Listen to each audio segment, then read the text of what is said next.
This is the graphic novel which introduced me to the discussion concerning Iranian women in the public and private domains, and the idea that uninhibited self and sexual expression may only exist for women in a private female-only space. I began to wonder in what ways my own culture's public-private dynamic differs from that of certain Middle Eastern states. I also began to think about female sexuality in the United States and what effect Western hypersexualization of women has on this type of expression.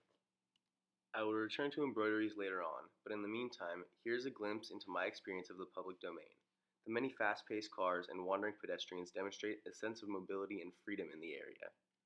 I watched as women and men freely interacted with one another, neither with any obvious constraints. To contrast that, here's an excerpt from Haifa al-Mansour's The Green Bicycle, outlining the gender divide in Saudi Arabia. Women were not allowed to drive in Saudi, so each car was packed with female passengers, all pressed tightly together, all dressed in black. Clusters of foreign-looking men, mostly Indian and Pakistani, moved toward their places of work. They had on worn, faded clothes, most of which looked as if they'd been beaten with a dusty broom in place of cleaning. The women instinctively kept their distance from the men, moving to the other side of the street or waiting for them to pass so they could avoid any accidental contact. Along the same lines, this is a clip from Al-Mansour's correlated film Wajda. The young female protagonist, on the right, faces the constraints a conservative Saudi society places on females. She is taught to keep her head covered in public and to abstain from riding a bicycle. The constraints she learns to abide by in public are already carried out by her mother in their home. As we see several more images from Wajda, I'll read another excerpt from Al-Mansour's novel, this one portraying the way in which public structures impose on freedoms in private space.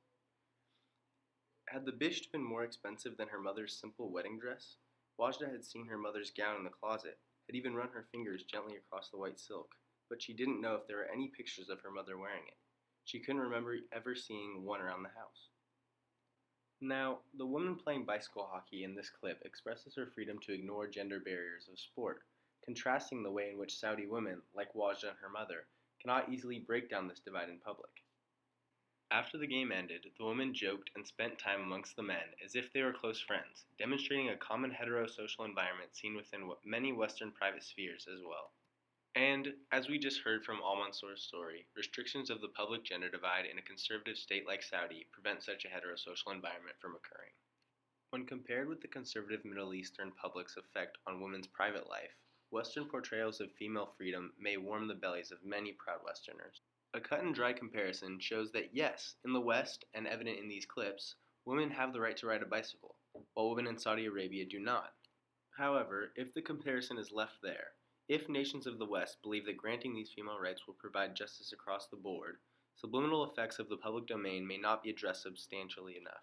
Referring back to some of the filming I shot in the more urban settings, namely downtown Seattle, I perpetually noticed not only our individual freedoms to move as we please, but also structural freedoms to sexualize women in public.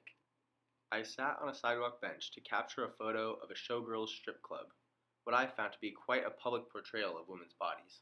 As I snapped the photo, a young girl happened to pass by at that moment. Her appearance in my photo encapsulates the public domain's effect on female sexuality.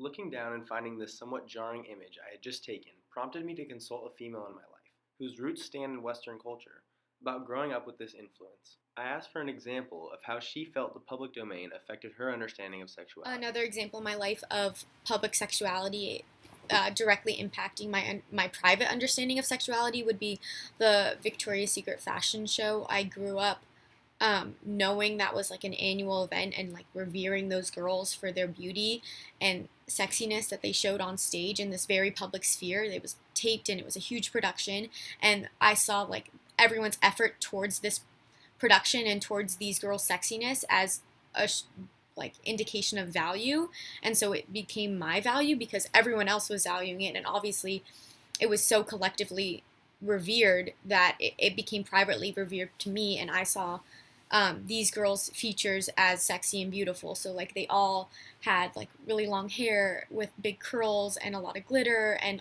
long eyelashes and big lips, and they were wearing lace and heels. So all those features that those girls were publicly showing, I privately identified as being sexy and fought for that and felt sexiest in those same features. To follow that up, I surveyed 39 college-aged men for their perspective on some general questions about women and their portrayal in public.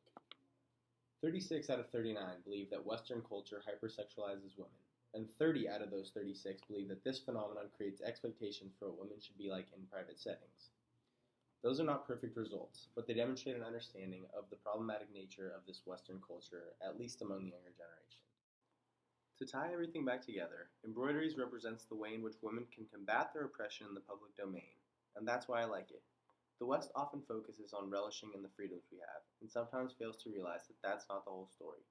The two situations may be different in nature, but just as some Middle Eastern women experience a negative effect from the public on their private lives and their sexuality, some Western women do too.